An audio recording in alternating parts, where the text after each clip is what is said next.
Ahyam tadanti sapatantikam Vandeham Shri Guru Shri Udapatakamalam Shri Guru Vaishnavamscha Shri Rupam Sagrajatam Sahagana Raghunatani Tam Tam Sajivam Satvaitam Savadudam Parijana Sahitam Krishna Chaitanya Devam Shri Radha Krishna Padan Sahagana Lalita Shri Vishada Ginamsha He Krishna Karuna Sindhu Dina Bandhu Jagatpate Gopesha Gopika Kanda Radha Kanda Namosade Taptaka Anjana Gaurangi Shri Radhe Vrindavane Shri Vrishabhanusute Devi Pranamami Haripriye Mancha Kalpatarubhaisha Prabhasindupe Evacha Paditanam Pavanebhyo Vaishnavebhyo Namo Vishnu Padaya Krishna Prishtaya Bhudale Srimade Bhaktivedanta Swamine Dinamine Namaste Saraswati Deve Gauravani Pracharine Nirvishesha Shunyavadi Paschati Veshnari Jai Shri Krishna Chaitanya Prabhu Nityananda Shri Advaita Gadadhara Srivasadi Gaura Bhaktaranda Hare Krishna Krishna Krishna Hare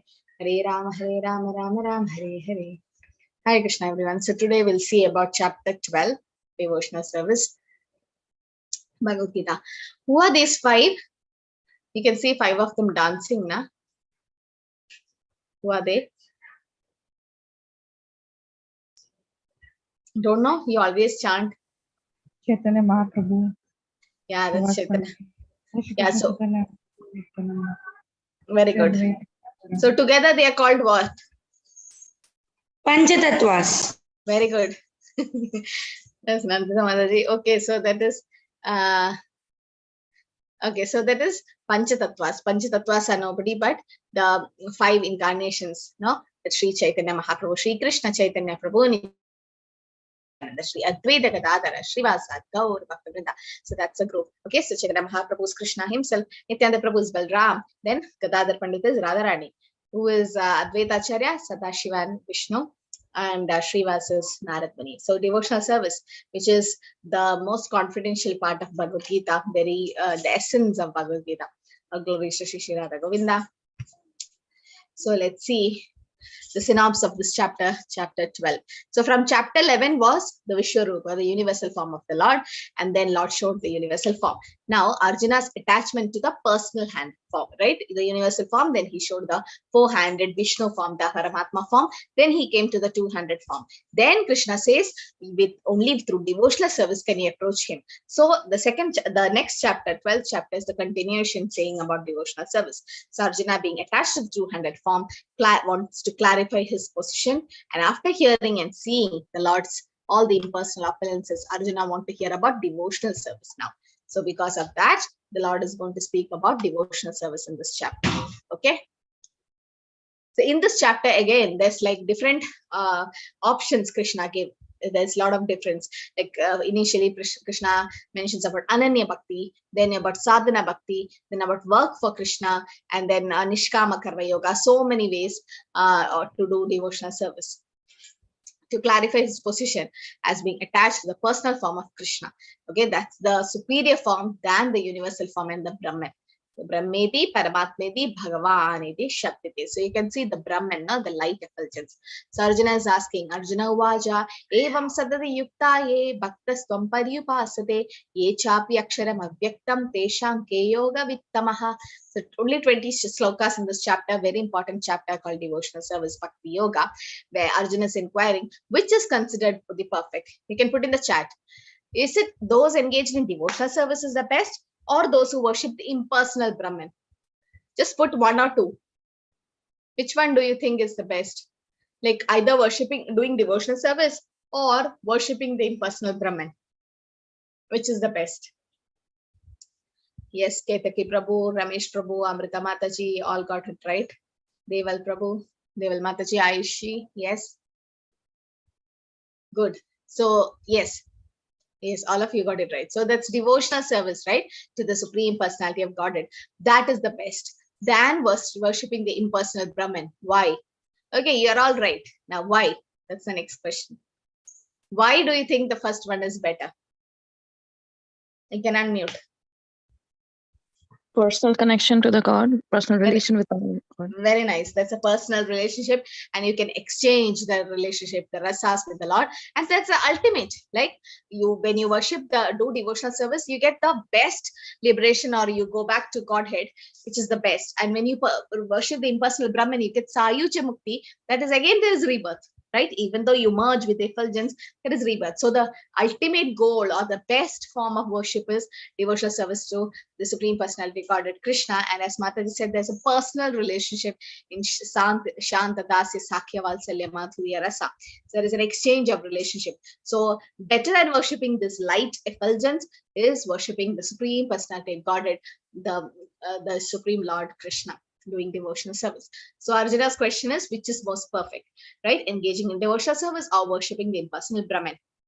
That means personalism and impersonalism. There are two aspects of this, personalism and impersonalism. Personalism means what? You're worshipping the person, the Supreme Personality of Godhead. But impersonalism means it's the Brahman effulgence. Okay, the Brahman is getting worshipped. Some problem with the slide. So it just mentions that there's a personal aspect and impersonal aspect. Personal aspect means you have a one-to-one relationship, a personal relationship with the person. And when you worship Krishna, you reach to his world. No, it said, Yanti Deva Yada Deva Pitri Yanti Pitri Vrita Bhutani Yadi Bhuteja Yadi Matya Jinopima. If you worship demigods, you go to their planets. If you worship ancestors, you go to their planets. And if you worship ghosts and spirits, you go to their planets. If you worship Krishna, you go to Krishna Loka. And what is the specialty in Krishna Loka? Once you go there, there's no coming back. So devotional service to the personal aspect is best.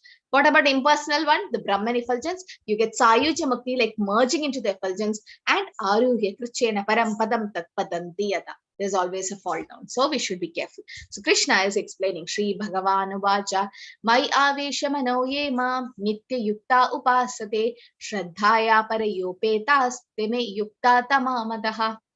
The Blessed Lord said, he whose mind is fixed on my personal form. Put in the chat, which is that personal form of the Lord? What is it called? Personal form. And always engaged in worshipping me with great and transcendental faith is considered to be the most perfect. So we should have faith. And yes, Amrita Mataji, very good. Shyama Sundara form. I was listening to Prabhupada. Prabhupada says it's contradictory. Shyama and Sundara. Shyama means the blackish cloud or the monsoon cloud. How can something black be beautiful? So Prabhupada was mentioning, yeah, something black and being beautiful, that's like very contradictory, because anything black or someone is dark skinned, I mean, nowadays the concept is changed, but initially somebody is so fair and they are considered beautiful or handsome, but then the others are not considered beautiful. But here Krishna is bluish black, the color of the freshly formed monsoon cloud, and Sundara, beautiful. So Prabhupada's like, it's contradictory. Now Shyama and Sundara. Similarly, everything about Krishna looks contradictory. There is a statement in Ishopanishad where it said, the Supreme Lord walks, he doesn't walk. The Supreme Lord is inside us, he's outside us. The Supreme Lord is, what else? Near and far. So there's a lot of contradictory statements, but then if you really understand the meaning, then okay. So Krishna himself says that you should meditate on the personal form of the Lord, which is the Shyama Sundar form. So when you see in any ISKCON temple, you see elaborate temple worship where nice garments and nice jewels and ornaments, and it's been decorated with flowers, Radha and Krishna has been decorated. So it's not just a stone or deity. Sakshal Brajendranandan, Pradima Nehitu Sakshal Brajendranandan. They are actually the Supreme Lord in Archa Vigraha form. And so that's a form of the Lord is very important. So this is the first option Krishna gives. This is Ananya Bhakti. We should always fix our mind in Krishna and worship him with a lot of faith. So engaged in devotional service is the most perfect. Why it's the most perfect? You fix your mind on his personal form and always engage in worshipping him. And with faith. Without faith, you should not. So with faith. So action in Krishna consciousness can be, Krishna conscious activities are not material because it's always done for Krishna. Anything that's done for Krishna gets Krishnatized. And a pure devotee becomes in full samadhi. That means he's constantly engaged in chanting about the Lord, cooking for the Lord, shopping for the Lord, washing the temple or dishes. without wasting any time. That is called avyartha kalatvam. Do not wasting a single moment. That's a stage in a bhava stage of the Lord, where avyartha kalatvam means it is not waste even single moment. So that is one option. Sometimes we won't be able to do that, like fully, completely involving into the Lord. So here it is said, those who fully worship the unmanifested, that is the Brahman, which lies beyond the perception of senses, the all-pervading, inconceivable, fixed and immovable, the impersonal conception of the absolute truth by controlling the various senses and being equally disposed to everyone. Such persons engaged in the welfare of all at last achieve me. Even impersonal people also go back to Krishna, but at last it's very difficult. Krishna says, Klesho adhikatarastesham avyakta satyachedasa. It's very difficult and very troublesome, the path of impersonal feature, even though it reaches Krishna at the last, but that's very difficult.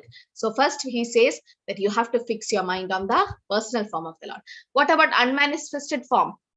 The impersonal conception of absolute truth. It is unmanifested. You don't know. It's beyond your senses, right? He's all pervading. It's there, the Brahman, and inconceivably you won't be able to understand. It's unchanging. It's fixed and immovable. These are the features. And how to worship the unmanifested form, like through meditation, by controlling your senses. So the dhyana yogas, the dhyanis, they control the sense. They can't see nice things. They can't eat some things, so they restrict their senses, which is very dangerous for a devotee. He doesn't have to restrict like that. He uses his senses in the service of Krishna, Rishikesha Sevanam. Okay, so so this is how a dhyani does it, meditating on the impersonal feature, going to samadhi, but that's a very dangerous path. So here you can see Krishna mentions here, Klesho adhikatarastesham avyakta saktachedasa avyakta higade dukkam deha vadbir avapede. For those whose minds are attached to the unmanifested impersonal feature of the Supreme, advancement is very troublesome. Klesho adhikatarastesham. To make progress in that discipline is always difficult for those who are embodied. So it's very difficult because you have to fix your mind, you have to do all this Ashtanga yoga technique and all, and then last reach samadhi. And even though when you reach samadhi in one lifetime, it's not possible. And even after so much of trouble, you merge into the effulgence of the Lord. What is the use? There's a rebirth. Again, you have to take rebirth. So this is very dangerous path. Better to fix your mind on the personal form of the Lord. So path of impersonalists is troublesome. And it's very difficult. So two groups of transcendentalists are there, personalist and impersonalist. So bhakti yogis are personalists. They engage in the devotional service of the Lord. And what are the devotional service? Shravanam, Kirtanam, all that. And jnani yogis, they follow the inconceivable, unmanifested, impersonal feature of the Supreme Lord. So they go to the impersonal feature. Jnani yogis and bhakti yogis go to the personal feature, which is the most easiest. Okay. So it said Krishna Bhakta Bada Chatur, because you can see the difference here. Personalists and impersonalists. Okay. So the first column is about impersonalists. They meditate on the formless. It's very difficult to just meditate on a light or effulgence. But if you could meditate on the deity form of the Lord with a flute and the peacock feather, it's so beautiful. And impersonalists, they restrict their senses. Oh, I should not eat that, I should not see that. But then here for personalists, the senses are used in engaged the senses in Krishna's service. Like if a devotee wants to eat gulab jamun, he makes it and offers to Krishna, then takes it as Krishna prasad. So in one way, he's satisfying his senses and his consciousness also get purified. If he wants to see something very beautiful, he sees the beautiful form of the Lord. And he wants to hear something, he hears the nice Mahamantra or the Vaishnava bhajans. Say he wants to dance, he dances in a kirtan. So there's so many engagement for a devotee. Then impersonalists, they have to learn the language Sanskrit and they have to understand so many difficult things. But here, simply chant Hare Krishna. Okay. And guidance of bona fide spiritual master is there, offering obeisance to the deities, hearing the glories of the Lord, eating the remnants of footsteps offered to the Lord. That is Krishna Prasad. Nobody gets bored eating Prasad. Everyone likes it, in fact. So an impersonalist is a long practice. It's very difficult for them. And personalist is completely natural. There is never a chance where a devotee became a Mayavadi. But there are so many instances where a Mayavadi became a devotee. Okay, so many instances where an impersonalist finally becomes a personalist. then impersonalism is troublesome because there's no relationship with the Lord. Here, there is a perfect relationship with Krishna. And in impersonalists depend on our endeavor. See, so much tapasya you have to do. And Kali Yuga, it's not possible. And here, Krishna delivers the devotees from Maya. Krishna says, Devi Hesha Gudamai Mama Maya Dureteya Mameva Ye Prabatyante Maya Ye Tam Tarantite. If you surrender to Krishna, Krishna will make you cross the ocean of birth and death. So out of Krishna's costless mercy. So which is best? Definitely personalism is best than impersonalism. And also Brahman and Bhagavan, if you see, Brahman is a nirguna without qualities. Bhagavan is saguna with a lot of qualities, form and qualities. Brahman is inconceivable. Bhagavan is also inconceivable, but then by his mercy, he become inconceivable. And he's all-pervading. Yes, Bhagavan is also all-pervading by his energy and as super soul. Brahman is unchanging, fixed and immovable. Bhagavan is also unchanging, fixed and immovable. And Brahman cannot be perceived, any opulences, because there is lack of activity. Prabhupada says, when you emerge to the Brahman effulgence, there is Brahmananda, but there is no Sevananda. There's no service. If there is no service, then you fall down. So, but then Bhagavan, there is service and 6 opulences are there in full. So here, Brahman, it's risk of not realizing the absolute truth. In Bhagavan, the success is guaranteed. Swalpam apesa dharmasya trayade mahato bhayat. So here, Brahman is only the Sat aspect of it. But Bhagavan is Sat, Chit, Ananda. Okay, all 6 are there. So that's the difference. So best is to get surrendered to Krishna, the personal form.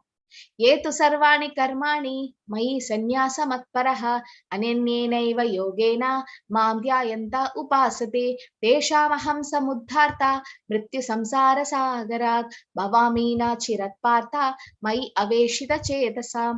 For one who worships me, giving up all his activities unto me, being devoted to me without deviation, engaged in devotional service, always meditating upon me, who has fixed his mind upon me, O son of Pritha, for him I am the swift deliverer from the ocean of birth and death.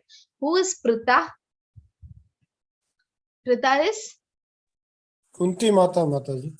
Yes. So because the son of Pritha is called? Partha. So, who is Partha? Arjun.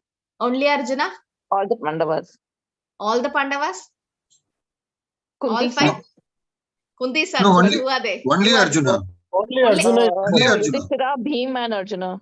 Yudhishthira, Bhima and Arjuna. Who said that? Deval Padaji? Yes, Deval Mataji. Hari Bol. Yes. Correct. So these 3 are the Parthas. Okay. So Partha means what? Son of? Oh, Amrita, you have come. I didn't see. Okay. You can recite the sloka. Okay. So yeah, 3 of them. That is, Pritha is Kunti Devi, right? Son of Pritha is Partha. Partha is not just a term for only Arjuna. No. Partha means son of Pritha. And who are the sons of Pritha? Kunti Devi have, yes, the Pandavas are 5, but are they really Kunti's sons? No, only 3 are Kunti's sons, Yudhishthir, Bhima and Arjuna. Only those 3 are called Parthas. But here, since Arjuna has been addressed as Partha, Krishna became his chariot driver, he became Partha Sarathi. But Partha doesn't mean only Arjuna. Partha means son of Pritha, who are Yudhishthir, Bhima and Arjuna. The other 2, Nakula and Sahadeva, is not for Kunti's son. Who's their mother? Anybody knows? Madri. Madri, yes.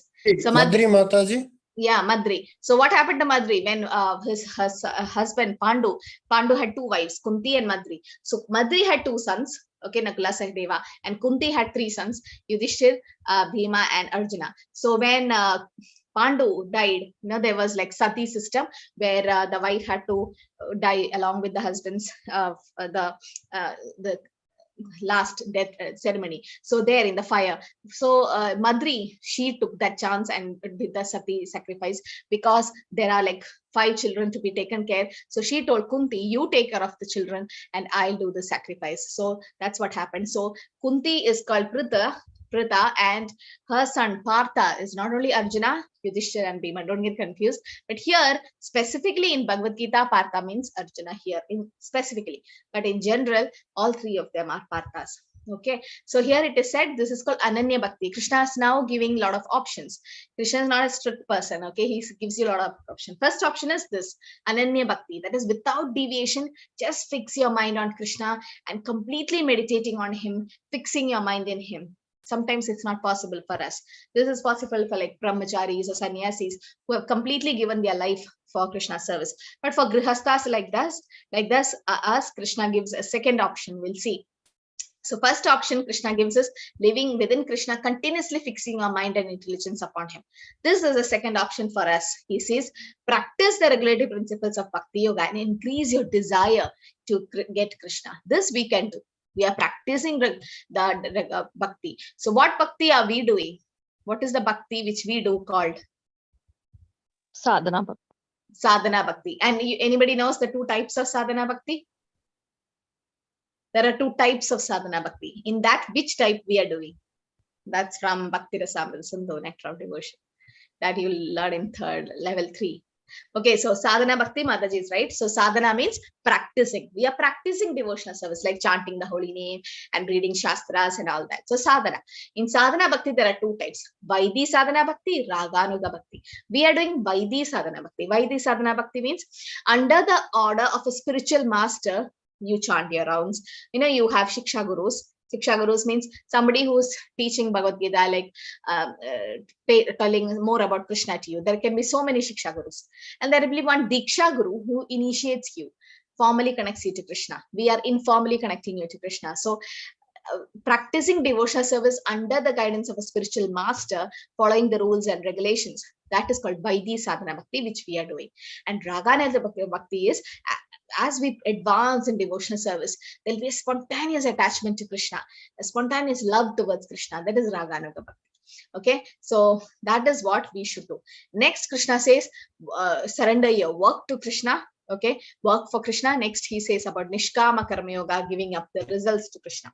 So we'll see different aspect of it. Mai eva mana advastva mai buddhim niveshaya niveshashi mai eva ata urdvam na samshayaha. I forgot, Amrita. You can unmute and sing. Okay, next one. Just fix your mind upon me, the Supreme Personality Godhead, and engage all your intelligence in me.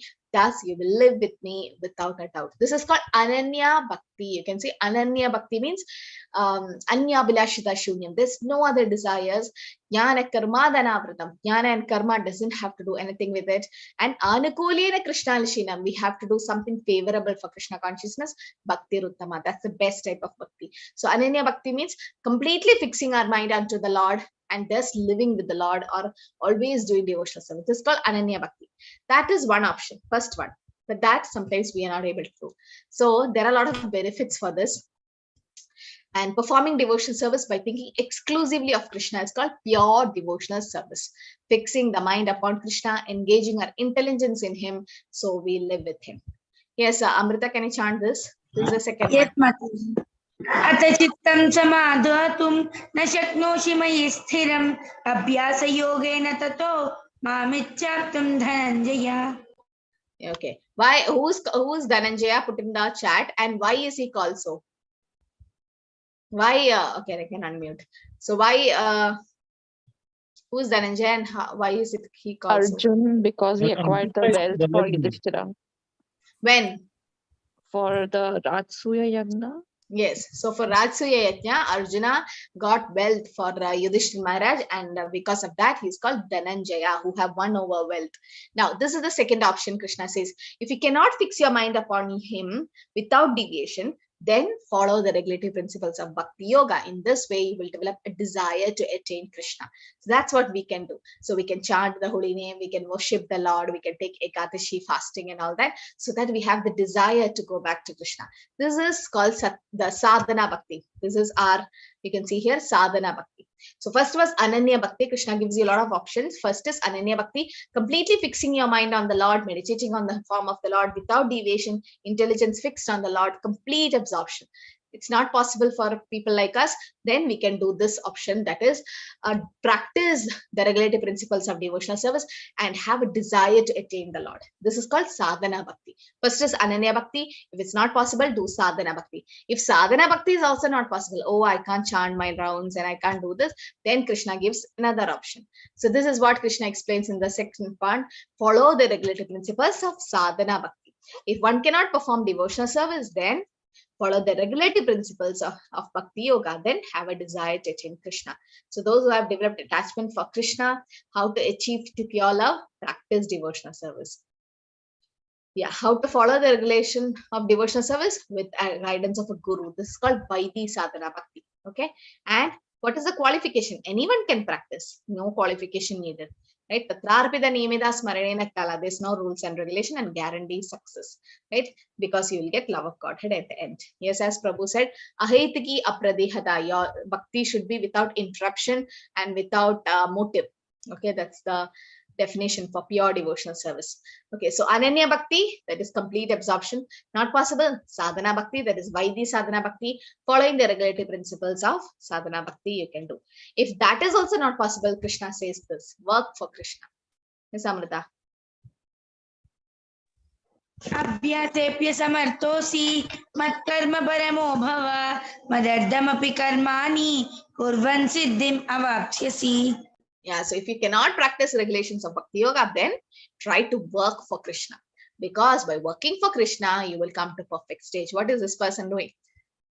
Building a temple or something. So he's trying to work for Krishna, right? So first is Ananya Bhakti. You can't do that, do Sadhana Bhakti. You can't do that, work for Krishna. So while trying to work for Krishna, still you will come to perfect stage. Okay, that is what Krishna says. So working for Krishna means what? So first he says, for devotional service, pure devotional service, not possible. Then follow the regulative principles of Bhakti Yoga, not possible. Then work for Krishna. So we've reached the third stage. First is perform pure devotional service, Ananya Bhakti. Not possible, do Sadhana Bhakti. Not possible, work for Krishna. Because by working also, we can go back to Krishna. And how to perform work for Krishna? You can do help for propagating Krishna conscious movement, right? Book distribution or telling someone to join our Bhagavad Gita 18 days course with starting tomorrow. So you yourself can repeat the course if you want, or you can bring at least 2 or 3 souls to Krishna consciousness by telling, spreading a word about the course starting. So that can be done, or you can help building some temples and organizations like that. See, this is what. So help in publication, printing books. And if one cannot sacrifice the results of his activities, at least sacrifice some percentage of his results. That is later, he says. So first is Ananya Bhakti, second is Sadhana Bhakti, third is work for Krishna. And fourth, Krishna speaks about Nishkama Karma Yoga. Yes, Amrita. Hare Krishna. अतैदप्यशक्तोऽसि कर्तुं मद्योगमाश्रिताः सर्वकर्मफलत्यागं ततः कुरु यतात्मवान्. Sarva karma phalatyagam. If however you are unable to work in this consciousness, then try to give up the results of your activities, of your work, and try to be self-situated. So you can, when Nandolsav happened, Nanda Baba gave a lot of things in charity. He was like giving away the fruits of his results about whatever agriculture, anything profit he got, he's distributing that. So it's kind of an Nishkama Karma Yoga. He's doing a karma, he's doing devotional service, but still we can. So first is Ananya Bhakti, complete absorption, not possible. Then do Sadhana Bhakti, following the regulative principles and all that. Then not possible, work for Krishna. Even that is not possible. Krishna says, give up the results of your activities, called Nishkama Karma Yoga, what we do. No, the results of the activities should be given up. So there is Sakama Karma and Nishkama Karma. Sakama Karma, what is the difference? Anybody knows? What is Sakama and Nishkama? Nishkama, what is Sakama? Sakama means working with the injunctions. Yes, so there is a thing, but according to the Vedic injunctions, Vedic Shastras, because Sakama should not be confused with Karma Kanda. Karma Kanda means so much attached to the fruitive results only for sense gratification. That is, there is bondage, there is a reaction coming. But Sakama Karma means you work, you get the results of the activities, but you follow the Vedic instructions, injunctions. And Nishkama Karma is giving up the results of your work. So this is how the order Krishna says. Perform pure devotional service, Ananya Bhakti, not possible. Then you have to follow the regulative principles of Bhakti Yoga, that is Sadhana Bhakti. If that is not possible, work for Krishna. If that is not possible, then you try to give up the results of your work.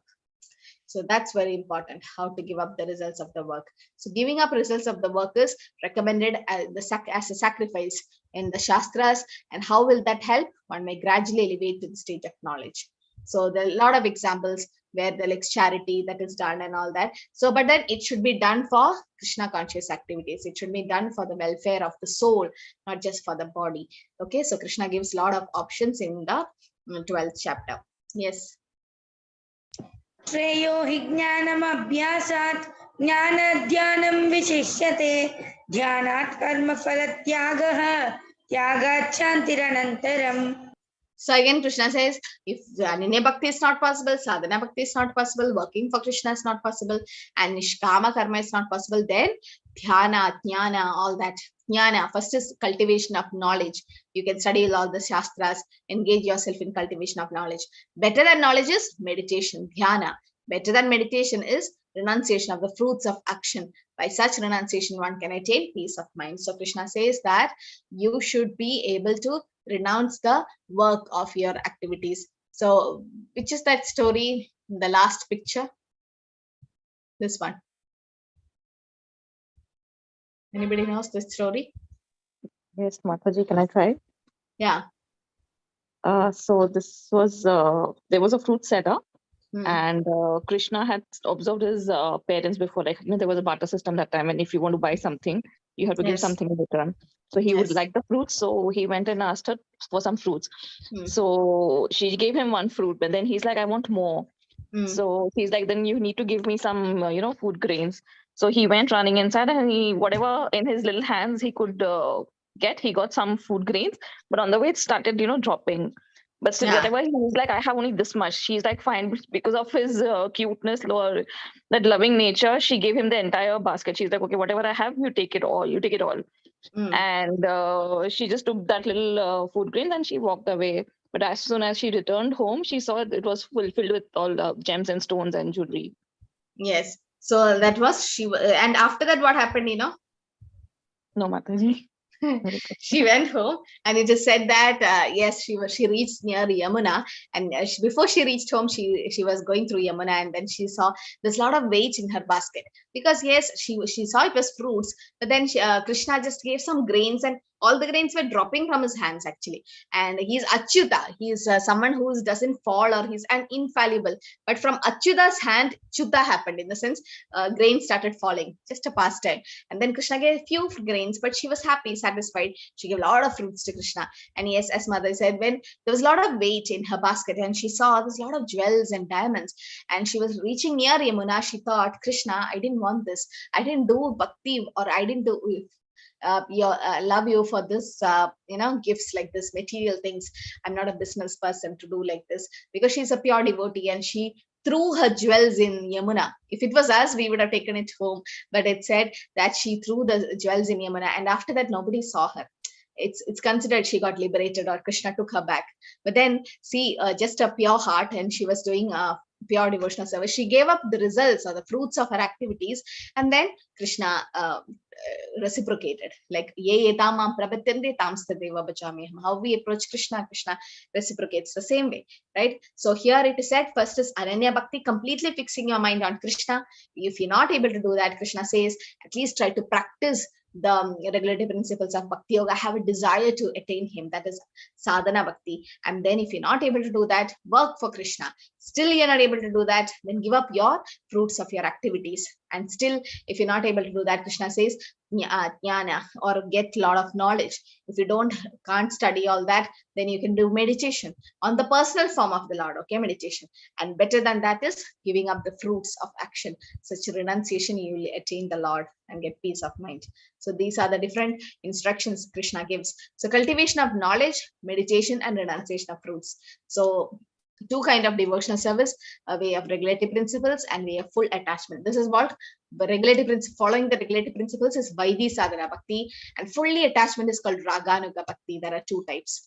Okay, so our mind should be fixed on Krishna. We have to So that is the first option. Krishna says completely fixing, that is Ananya Bhakti. Then following the regulative principles, that is Sadhana Bhakti. Then work for Krishna. Then giving up the results of your work. Then again Krishna says about if you cannot engage working for Krishna, then cultivation of knowledge. Then meditation. Yeah, and then so if you can't do meditation also, then give up the results, right? Then gradually you will understand the Supreme Personality of Godhead. So renunciation is better than meditation. Okay, why renunciation of fruits is mentioned better than meditation? Because it is said that although Karma Yoga is the lowest on the yoga ladder, Krishna says that it is better than meditation because it's more practical and it does not disturb the mind with harsh and impractical requirements for renunciation. So it's very practical, giving up the results. So that's why renunciation is more better than meditation. So this is the overview of this chapter, like what Krishna gives the first option, then second option, third, fourth, and then the other small options he gives for us to follow. So progression of stage of devotion. So topmost stages, Ananya Bhakti, that is fully fixing our mind on Krishna. We live with Krishna. Next is Sadhana Bhakti, following the regulative principles of Sadhana Bhakti and develop a desire to attain Krishna. Next is work for Krishna. Then we will come to that stage. Next is renunciation, cultivation of knowledge and meditation. Okay, so there are all these different stages. This is the indirect stage. This is the indirect one. The direct and the topmost is Ananya Bhakti. Later on, Krishna also says about the qualities that endeavors one to Krishna. This is about pure devotees, okay? So here it is said, one who's not envious, but a friend to all living entity. Oh. Okay, so one who's non-envious and who's friendly to all living entity, who does not think himself a proprietor, is free from false ego, who is equal in both happiness and distress, who's tolerant, always satisfied, self-controlled, engaged in devotional service with determination, his mind and intelligence fixed on the Lord. Such a devotee of mine is very dear to me. So Krishna says that somebody who's non-envious, Arjuna was non-envious of the Lord. That's why he says, I told this Bhagavad Gita because Arjuna was never envious of the Lord. And friend to all, Suhrida Sarva Dehina, or these are all the qualities of a sadhu. What is that? Titikshva Karunika, Suhrida Sarva Dehina, Ajada Shatra Vashanta, Sadhava Sadhu Bhushanam. So these are the different qualities of a sadhu or a pure devotee. What? Titikshva Karunika. He's so tolerant and he is so merciful. And Suhrida Sarva Dehinam, he's friendly to everyone.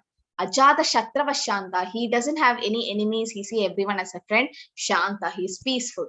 Sadhava Sadhu Bhushanam, these are the qualities of a sadhu. So Krishna, first he mentions about what we are supposed to do. Then in later on this chapter, Krishna mentions who is this dear devotee, very dear to him, like who's a pure devotee, who's not disturbed in happiness and distress, who's very tolerant, who's always engaged in devotional service with determination. So that is a pure devotee. They like Rupa Goswami, Sanatana Goswami, who goes to Vrindavan. So these are the different things Krishna says that takes all suffering as Krishna's kindness to avoid reaction. So Adveshta, that is, he's non-envious. He's kind to everyone, even to his enemy. Santushta, he's satisfied whatever comes to him. Nirmamo, no sense of proprietorship. Drida Nishchaya, and he's tolerant, he never disturbed. Yata Atma, he's self-controlled. And Mai Arpita Mano Buddhir. Okay, so this is the qualities of a pure devotee. And a pure devotee sees everything as Krishna's mercy. Even if something very bad happens to him, he takes it as Krishna's mercy. This is the verse where Brahma prays to Lord Krishna, says, Tattenu kampam susamekshamanam bunjana evatmakritam vipagam ritvagvapupir vidata namaste jive reye mukti pade sadayapat. So what is he saying in the 10th canto, 14th chapter, 8th sloka says, my dear Lord, who's earnestly waiting you for you to bestow your costless mercy upon him, all the while patiently suffering the reactions of his past misdeeds and offering you respectful obeisances with his heart, words, and body, is surely eligible for liberation, for it has become his rightful claim. Jive mukti padesa dayabak. Dayabak means he is ready for your mercy. Somebody who suffers so much reactions coming as his karma coming back and still continue to do devotional service. So that's very important. Then Krishna. That's Krishna's special mercy. So what's the thought process of it? He thinks that the Lord's mercy upon him. Any negative things happening to a devotee, the devotee is never disturbed. He thinks it's Krishna's mercy. I'm supposed to suffer so much. Krishna gives only so much. And that's what we should see. So how this is Lord's mercy? Because he thinks that's because of his past misdeed. I'm suffering because of my bad karma. What Krishna have to do with it? He's a witness. He's a Paramatma. Krishna didn't misuse his free will. We misused our free will. So we are suffering. Okay, because of my past deeds, my past misdeeds, I'm suffering, and I'm supposed to suffer far, far greater than what I'm suffering right now. By Lord's mercy, I'm not getting all the punishment. I'm due, just getting a little. He thinks that this person is acting as my enemy due to my past misdeeds. If someone shouts at you, if someone gossips about you, someone hits you, or something bad happens by a person, or that person sees you as your enemy, you'll be like, what did I do? I didn't do anything. But then that person sees me as my enemy. That's because your karma, maybe in previous Janma, you did something wrong to that soul. So Prabhupada was saying, somebody shouted at him and Prabhupada's like, thank you. Prabhupada was thanking that person because his karma got over. And he's like, might be in previous Janma, I did something to that person. So here it is said, somebody is acting as my enemy due to my own past misdeeds. So it is better to suffer than to protest, being an instrument of my karma. So what is the result of thinking in this way? We are always remain calm, quiet, and patient. This is a very high stage.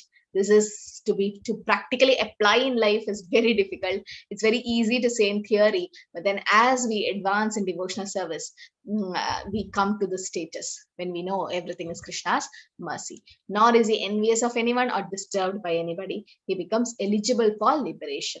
And the purport Prabhupada mentions, what is the qualification needed for a son or daughter to get parents' property? What is the qualification needed? Who becomes eligible?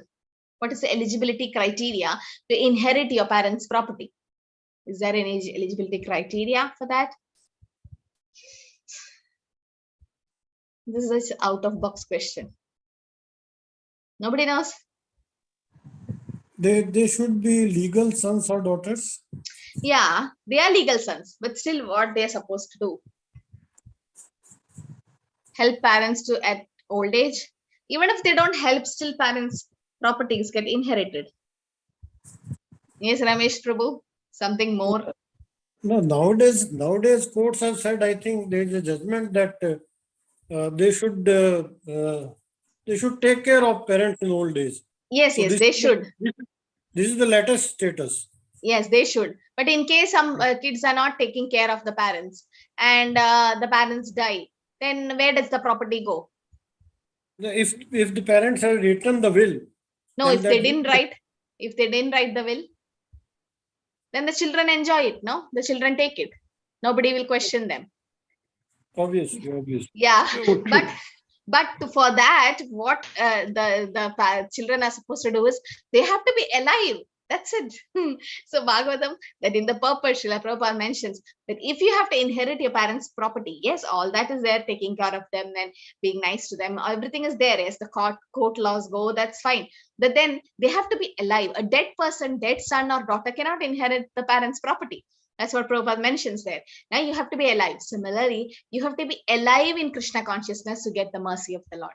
Not like today I had some accident or something small thing happened to me, bad thing, and I leave chanting.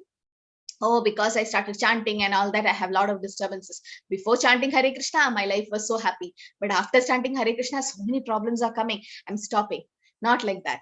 Like one day your mood is upset, something bad happened, and you blame Krishna for that and you stop Krishna consciousness. No, then we are not eligible for liberation. We should be alive in Krishna consciousness. That means whatever disturbances, whatever floods or earthquakes happens in our life, still we should not leave Krishna consciousness. We should be alive, or consistently we should be chanting the holy name and doing Krishna service. Then we become eligible to get Krishna's mercy. How a son or daughter should be alive to get the parents' property. So similarly, we should be alive in Krishna consciousness. So Prabhupada mentions very nicely in the purport. Okay, yes, Amrita.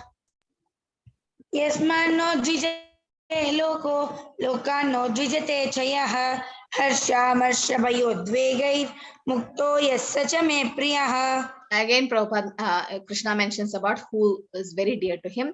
He for whom no one is put into difficulty, who is not disturbed by anxiety, who is steady in happiness and distress is very dear to him, dear to me. Who is this? Anybody knows? Can put in the chat from sixth canto of Srimad Bhagavatam. Who's this person?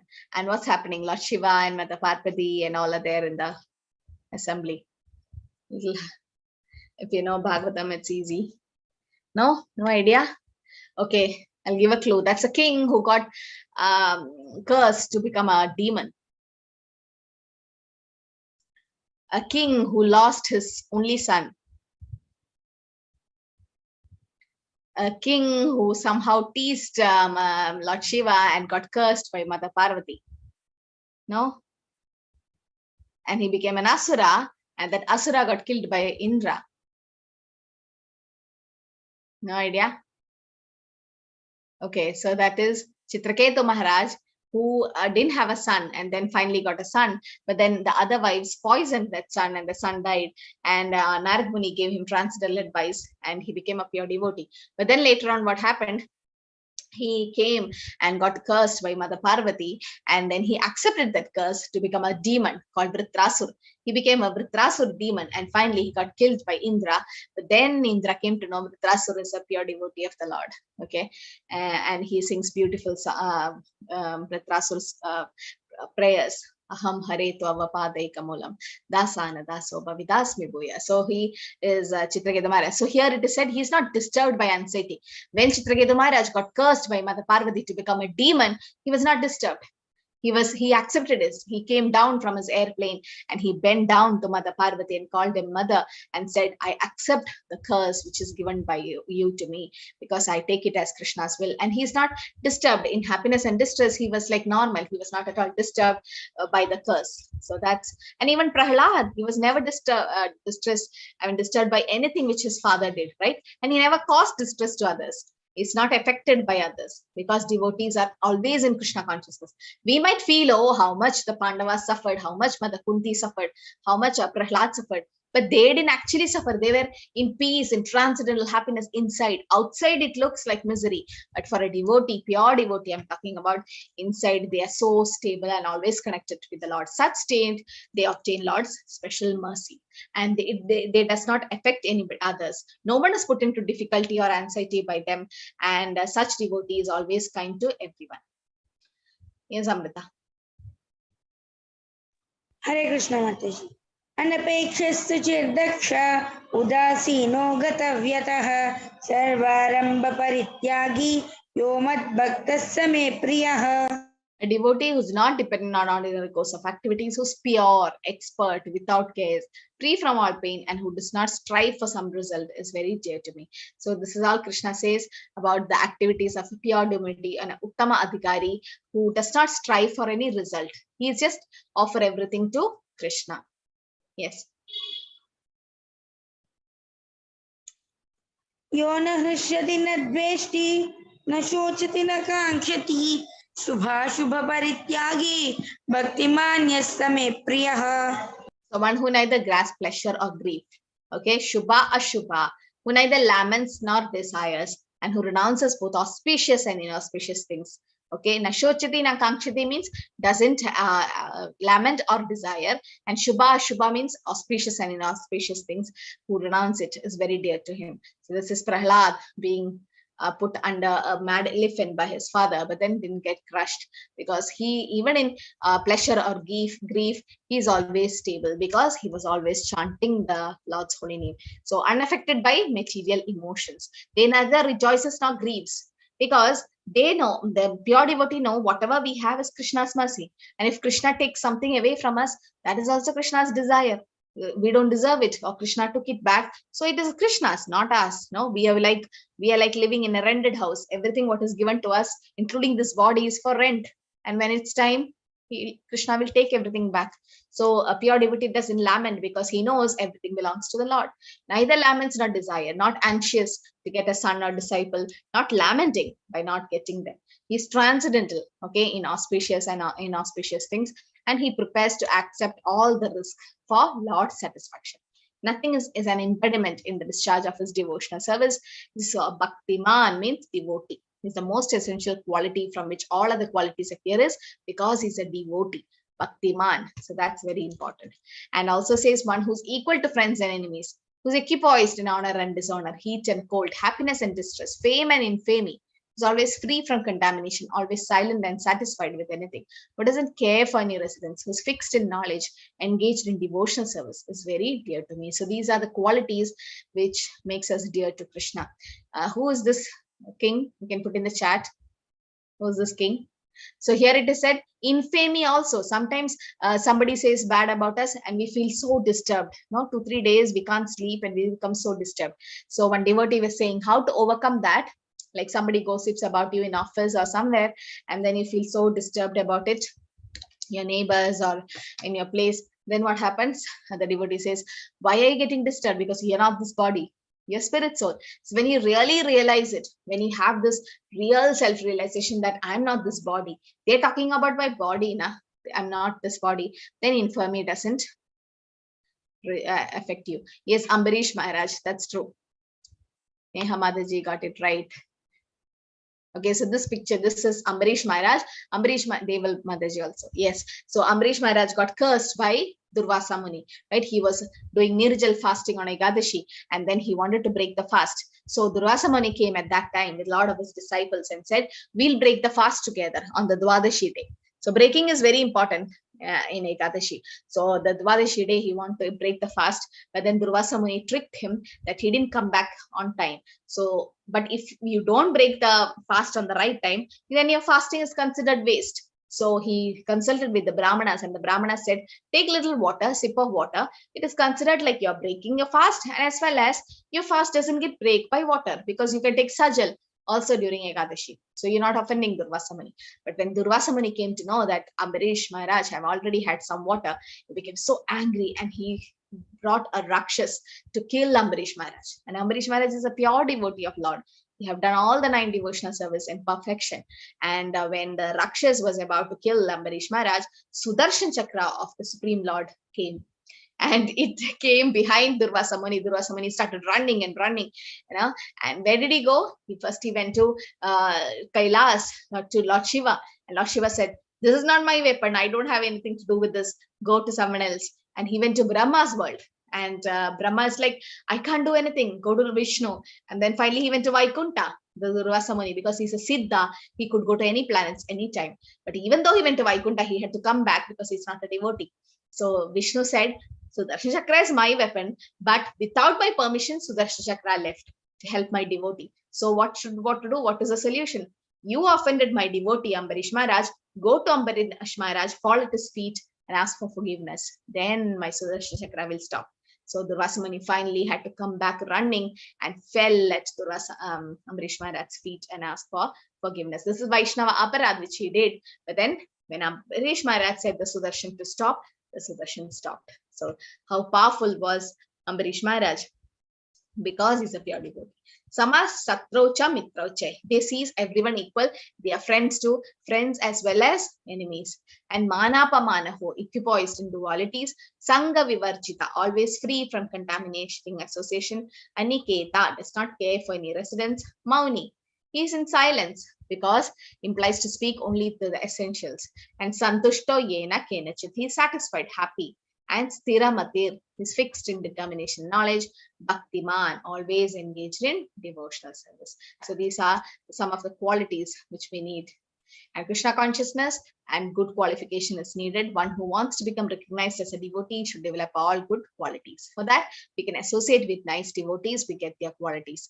Of course, so when you keep iron on the fire, the iron rod will behave like fire, becomes red hot.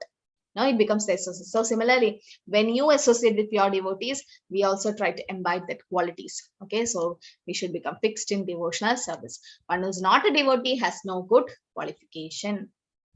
So qualities they endeavor one to Krishna is called Tatastha Lakshana. That is, and then Swarupa Lakshana. There are 2 qualities. One is Tatastha Lakshana and next is Swarupa Lakshana. Okay. So Bhaktiman, devotee, is the Swarupa Lakshana. That's the most essential quality that is needed. And Tatastha Lakshanam also includes the attitude towards the self. It is Nirmama, okay, free from proprietorship, free from false ego, pain-free and free from all endeavors. Then dealing with other living entities, non-envious, right? And reaction when things happen to them, they should be satisfied and tolerant and all that. And dealing with the Lord, determined, and mind and intelligence fixed upon the Lord, engaged in pure devotional service. So these are the different qualities. So the last verse of the chapter: he who follows this imperishable path of devotional service and who completely engage himself with faith, making me the supreme goal, is very, very dear to me. So our goal should be, yes, we can have material goal, but on top of that, our goal should be to go back home, back to Godhead, to get Krishna with faith. We should engage in devotional service with faith. If I chant Hare Krishna, will I get moksha? Will I go back to Krishna just by chanting Hare Krishna? The doubt should not be there in you. The doubt should be there. If you doubt the Harinam, if you doubt the Guru and all that, the process will not work 100%. Process will still work. If you don't have faith in paracetamol, still you take paracetamol, the fever will get vanished. But still, not 100%. Your mind will be like still doubting. Do I have a fever? Similarly, you should have a lot of faith in Krishna. So then we can go back to the Lord. So who is dearest of all? One who makes Krishna as the goal of life. Krishna was saying, in last chapter, mat parama, mat kruto, mat bhakta, mat paramo, in the sense, mat karmakit, mat bhakto, mat paramo, make Krishna as his goal. Okay. So the imperishable path of devotional service, make Krishna as the supreme goal of life and completely engage themselves with faith. So that is, Amrita, you have the last verse with you. What's that last verse? Etu dharmyamritam. Sing that. Etu dharmyamritamidam yatoktam paryupasate. 1 minute, Mata. 12.20.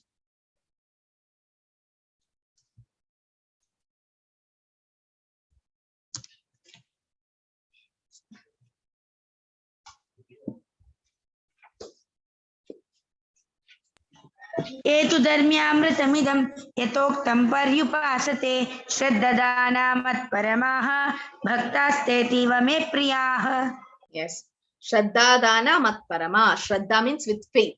So with faith, if we worship the Lord, we'll get Lord. So we'll just revise. What is the first option Krishna gives in this chapter? What is it called? Ananya Bhakti. Ananya Bhakti means? Complete devotion. Yes, so completely absorbing into Krishna, mind and intelligence fixed on him and completely devoting to him. If you're not able to do Ananya Bhakti, then? Sadhana Bhakti. Sadhana Bhakti, very good. And that means following the regulative principles of Bhakti Yoga, have a desire to reach Krishna. And in Bhakti Yoga, Sadhana Bhakti, which Sadhana Bhakti we are doing? Vaidhi Sadhana Bhakti. Vaidhi, very good. Vaidhi Sadhana Bhakti, not Raganika Bhakti. We are in Vaidhi Sadhana Bhakti. Good. And if you're not able to do that, then third option Krishna gives? Work for Krishna. Work for Krishna. Very good. Yeah, PowerPoint is over, Prabhu. I mean, the class is done. So yes, work for Krishna. And the last is, after that, if you can't work for Krishna, then? Nishkama karma. Yeah, give up. Foregoing the fruit. Give up the fruits of the activities. Fruits of the activities. If you're not able to do that, then? Knowledge. Yeah, first knowledge. Next? Meditation. And last? Last is surrendering the results. Results to the activities to the Lord. Okay, yes. Great. Okay, so these are the different ways Krishna gives the option in the 12th chapter. And that last he said, with faith, fix your mind on Krishna with faith. So this completes the Bhakti Yoga. The middle 6 chapters from chapter 7 to 12 is Bhakti Yoga. We finished Bhakti Yoga. Next week, we'll start with 13th chapter with Jnana Yoga. Okay. Yes, Ramesh Prabhu, what's your question? Yeah, Hare Krishna Mataji, Dandavat Pranams. Hare Krishna. My question is that sometimes it sounds contradictory because like when we say that rather Arjuna could have taken it as deeds of past births and all the injustice and all abuses done by Kauravas. The Pandavas could have taken as misdeeds done by them in the past birth and taken it as something like they are suffering the sins. Or there was this option that they should fight against this injustice, which Krishna also told them. So as a devotee, what should you do? Whether you should fight the injustice or you should accept it as your misdeeds of past karmas. Hare Krishna Mataji. Hare Krishna. First of all, Arjuna and the Pandavas are not mortals like us. They are not conditioned soul like us. They are eternal associates of Lord. You know who Arjuna was from Goloka? Yeah, it was Vishaka Sakhi Mataji. Yes. So how come a Vishaka Sakhi, or who's the expansion? Krishna expands to Radharani, Radharani expands to Vishaka and Lalita. So it's not different from the Lord. Lord also says in his opulence, I am Arjuna. So in his opulences, he says. So that means he's the eternal associate. So Arjuna and the Pandavas don't have karma binding them. That is one thing. So it's not their misdeeds coming back when Kauravas go for a fight. It's not the misdeeds coming back. Second, fighting not for Arjuna. Arjuna is not fighting for his sense gratification. He's fighting for Krishna, because Krishna ordered. So you do something for Krishna consciousness, or you do something in that way, then there's no sin incurred. Now we saw the 6 aggressors. If somebody plunders your riches, if someone comes and attack you with a weapon, even Bhaktisiddhanta Saraswati, Prabhupada's guru, when a snake came to attack them, he ordered them to kill the snake. Otherwise, the snake would have poisoned them. Similarly, here in the battlefield, they would have killed Arjuna and the Pandavas, and that's a Kshatriya, that's his dharma. He fought for Krishna. So there is no sin incurred for him, because he did in the right consciousness. So there's not karma coming back, and that's not his sin coming back, because he did in Krishna consciousness. So in that way, there's no sin incurred, Prabhu. So he did the right thing, because that's not his karma coming back, na? Prahlad is also Nitya Siddha. Prabhupada mentions he's a Nitya Siddha. He's an eternal liberated soul. Prahlad's karma was not coming back when Hiranyakashipu came as his father. Hiranyakashipu is Jaya Vijaya. That's just a pastime for the Lord. The Lord had to appear as Narasimhadev, and Lord have to show how great his devotee is, Prahlad. So Prahlad's karma was not binding him. So we should not take it as their karma coming back. But yes, for us, conditioned souls, it's the karma, misdeeds coming to us. And we have to suffer the reaction. Okay. Yes, Ketaki Mataji. Any question?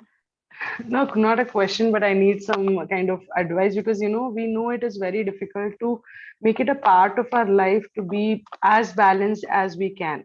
Like, one of the slokas, it says that one devotee who treats enemies and friends same. So like, how to do that in a practical life? Like, we have been, usually people attack, you spoke about gossip, or in public, they just try to insult you or something like that. The things happen, even though we sometimes, now a stage comes where we ignore them, or, we don't give them that kind of importance, but it stays that feeling, how to get over that. When you can't differentiate, when you decide not to differentiate between friends and enemies, it's a most difficult task. So any advice about that? No. In the sense, a devotee, we should be always careful, because when we go to mix with non-devotees and public, yes, definitely the world is not the same, and there are people who hurts us and all that. So Prabhupada says you should always give association, not take association. In the sense, don't get influenced by such people. And if somebody try to misbehave with you, you can always react in a nice way. In the sense, a devotee can get angry, transcendental anger, in 2 ways. If someone blasphemes the Lord, like someone says, what is this Hare Krishna and what are you saying and all this, if someone says bad about Krishna or the Lord or the Shastras, or someone blasphemes the devotees of the Lord, like the gurus and everyone, then a devotee can definitely get transcendental anger, it is said.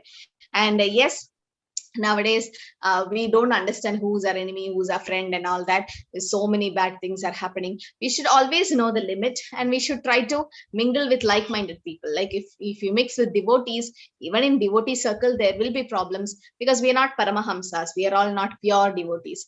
There are like material contaminations in us. So there will be small misunderstandings and small problems even in devotee circle. But what we are supposed to do is make Krishna the best friend. Because Krishna says, Samoham Sarva Bhuteshu Na Me Dvesha Nastina Priya. He is always a friend to us. So if you develop a nice relationship with Krishna and his devotees, then rest of the world is like secondary for you, Mataji. So don't get much involved with such people. And we should avoid those who are jealous or against Krishna consciousness. It is said in Madhyama Adhikari stage, when you advance from Kanishta to Madhyama stage, we should avoid such people, ignore. Because Thank you, Mataji. What will we do? We can't change them. We can't change them, and the world is, but Krishna consciousness to some extent is making people pious, and many I know in my circle around, I know, who were like drinking like anything and smoking and all that. When they came to Krishna consciousness, they left all that thing, and they are like having a very civilized life now, becoming devotees. So there is always chance. Prabhupada says, if you spread Krishna consciousness, definitely, because as they are chanting, their mind get purified and they become very peaceful. A lot of changes will come. We know about ourselves, no? What changes happen to us. So slowly it will come, not in a sudden way. Because we see that ego rules the world nowadays, and there is no solution for it, but yet still. Just ignore them, Mataji. What we have to do with them? Just ignore. Thank you, Mataji. Hare Krishna. So I hope all of you are doing your quizzes. So please do it fast, and you can all go to level 3. So we'll finish we missed a couple of classes because of Janmashtami and all that. So that's okay. But we'll try to finish. We have 6 more chapters, na? Yeah. So we'll try to finish in another 6 weeks, 1.5 months, and then we'll go to level 3. Okay. So anybody chanting 16 rounds in this class? Can we see? Mataji, Krishna Kumar Prabhu is chanting? Yes, Mataji, yes, ma'am. 16. Did you fill the survey form, Prabhu? Not yet, Mataji, not yet. I've gone to 22 now. Very nice. There's a survey form where you can fill it up, which, okay, I'll let you know, because you can directly go to level 5, Prabhu. You don't have to go to level 3 and 4. Because you're chanting 16 rounds, you can directly take Bhakti Shastri. Okay, Mataji. Just contact the admins there. I don't want to go Bhakti Shastri. You don't want to go? No, let me go step by step, Mataji. I think it's too early to go to that level now. I think just practicing 22 rounds, I'm unable to make it 24. I'll make it 24 in months, maybe. Okay. Can you explain these levels if you have time? Like, what are those? Yeah, level 1 is that we had 18 chapters in 18 days, right? That's just a superficial overview. Next is the level 2, which you are doing now, 18 chapters in 18 weeks. It's a little slow. Then in level 3, it's like the other 3 books, like Nectar of Devotion, Bhakti Rasamrita Sindhu, Nectar of Instructions, Upadeshamrita, and Ishopanishad will be covered. The 3 books. That's very nice books. Okay, level 3.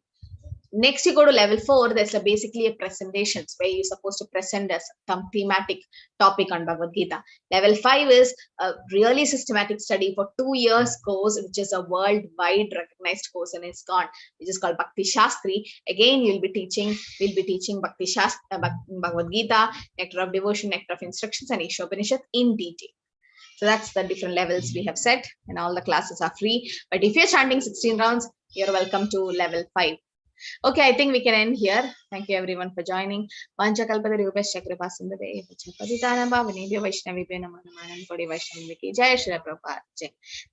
Mataji. Hare Krishna, everyone. Thank you. Hare Krishna. Hare Krishna.